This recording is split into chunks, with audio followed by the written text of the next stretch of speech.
Bank of महाराष्ट्राचा मार्चच्या तिमाहीत निव्वळ नफा दुपटीनं वाढला असून तो 840 कोटी रुपये नोंदवला गेला आहे. नफ्यात 163.48% वाढ झाली आहे. बँकेने वर्षभरापूर्वीच्या याच तिमाहीत 355 कोटी रुपयांना निव्वळ नफा कमवला होता, अशी माहिती बँकेचे अध्यक्ष एस राजू यांनी दिली. बँकेच्या संचालक मंडळाची बैठक झाली, त्यानंतर आयोजित पत्रकार परिषदेत ते बोलत होते. राजू म्हणाले, बँकेचे सरलेल्या तिमाहीत एकूण उत्पन्न 5,317 कोटी रुपये झालं. एका वर्षापूर्वी हे उत्पन्न 3,949 कोटी रुपये होतं. बँकेचा एकूण व्यवसाय 4,09,202 कोटी रुपयांपर्यंत पोहोचला आहे. त्यामुळं बँकेने देशातील मोठी बँक होण्याच्या दिशेने वाटचाल सुरू केली. पुढील आर्थिक वर्षात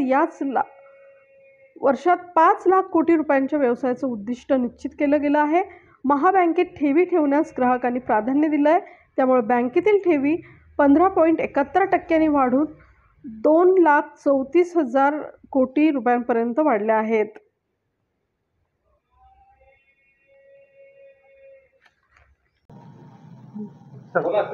देखिए, आपका बैंक ऑफ महाराष्ट्र जो है वो काफ़ी विगत वर्षों से कोशिश कर रहा है कि वो अच्छा से अच्छा परफॉर्मेंस करे और पिछले लगभग 10 क्वार्टर से 10 तिमाही से अच्छे परफॉर्मेंस को घोषित कर रहा है।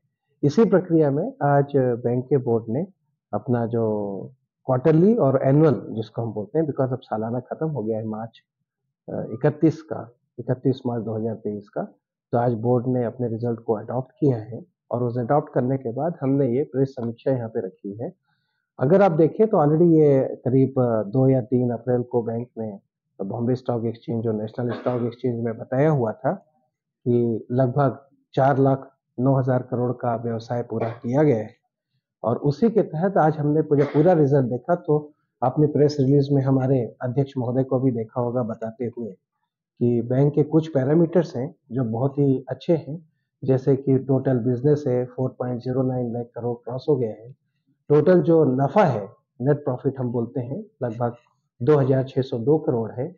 कॉस्ट टू इनकम रेशियो 40 से नीचे है, जो अगर आप देखें पूरी बैंकिंग इंडस्ट्री को पिछले लगभग 8 से 10 क्वार्टर में, तो एक बहुत अच्छा एक आंकड़ा आपको दिखेगा।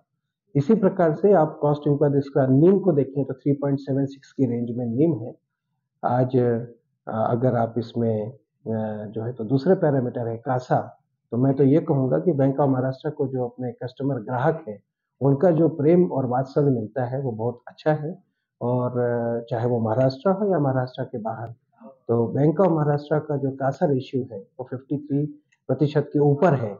वो यह दिखाता है कि ग्राहकों का प्रेम, ग्राहकों का अपना विश्वास, दृढ़ विश्वास बैंक के ऊपर है, और बैंक भी उसी के एक रूप में उनको एक कहते हैं कि जब हम वापस देते हैं सोसाइटी के लिए तो कम से कम 3-4 रेट ऑफ इंटरेस्ट हैं, जैसे गोल्ड लोन का है, एग्रीकल्चर में है, इसके बाद होम लोन है, तो ये वन ऑफ द लोएस्ट है मार्केट के अंदर। तो हम पूरे समाज को हम ये कोशिश करते हैं और बोर्ड द्वारा भी ये बोला गया है कि आप जो हमारे लॉयल कस्टमर्स हैं 3 करोड़ से ज़्यादा, उनके लिए बैंक हर तरीके से तत्पर, ग्राहक सहयोग और अपेक्षाओं की पूरी करने में और सर्विस देने में एकदम तत्पर रहता है। सर, कोविड के बाद ऐसी उसमें हमको चिंताजनक बात नहीं नजर आ रही है, और जो उसके कलेक्शन है, सॉफ्ट कलेक्शन की हम बात करते हैं SMA 012 में, वो पूरे हो रहे हैं। हाँ, कहीं पे कुछ चीजों का, क्योंकि अगर आप देखेंगे तो वर्किंग कैपिटल साइकिल हर MSME की होती है, क्योंकि हर MSME किसी न किसी बड़ी कंपनी को जुड़ा हुआ होता है। तो जब तक उस इंडस्ट्री में अगर स्ट्रेस है तो उसकी वर्किंग कैपिटल में आने में थोड़ा समय लगता है। तो कुछ सेक्टर्स में हमको MSME में जरूर लगा था, लेकिन ऐसा कोई चिंता वाली बात नहीं है। और अभी तक आप देखें तो हमारा रिजल्ट में भी 3.3 बिजनेस को हम एक अपेक्षा के रूप में रख रहे हैं मार्च 24 में। तो अगर आप मार्च 24 की बात देखें तो स्वाभाविक है कि जब हम बिजनेस को ग्रो करते हैं तो 3 चीजों में टेक्नोलॉजी की बहुत ज्यादा जरूरत होती है। एक तो जो आप सोर्सिंग करते हैं, तो आप सोर्सिंग करने के लिए बैंक के बोर्ड ने और हमारे जो अध्यक्ष महोदय हैं, हमारे सभी जो हमारे महाप्रबंधक महोदय हैं, हमने एक ये डिसीजन लिया है कि 5% से शुरू करके अगले 3 वर्षों में लगभग 25% हम थ्रू डिजिटली सोर्स और प्रोसेस करेंगे। तो वो हो गया एक, जहां से बिजनेस आएगा। दूसरी बात होती है कि जो आपका पोर्टफोलियो है उसको आप मॉनिटर कैसे करेंगे, क्योंकि अब जो आपका होता है वो होता है मशीन लर्निंग और इसके ऊपर में आर्टिफिशियल इंटेलिजेंस। तो इसके ऊपर में भी बैंक सॉफ्टवेयर अपना ले रहा है, फिनटेक को भी ऑनबोर्ड कर रहा है। तो ये दोनों चीज़ें जो आपने हमसे पूछी हैं, वो बिज़नेस को बढ़ाने के लिए और उसको समग्र रूप से उसको एक साथ एकजुट एक क्वालिटी के रूप में, जैसा भी आगे कुछ क्वेश्चन पूछे गए थे, हमारे अध्यक्ष महोदय ने आपको बताया भी है कि कैसे बैंक सोच रहा है कि हम आगे उसको रखेंगे, कैपिटल का यूज़ करेंगे या एसेट क्वालिटी को 0.25% उसको मेंटेन करेंगे। तो उसके तहत ये हो गया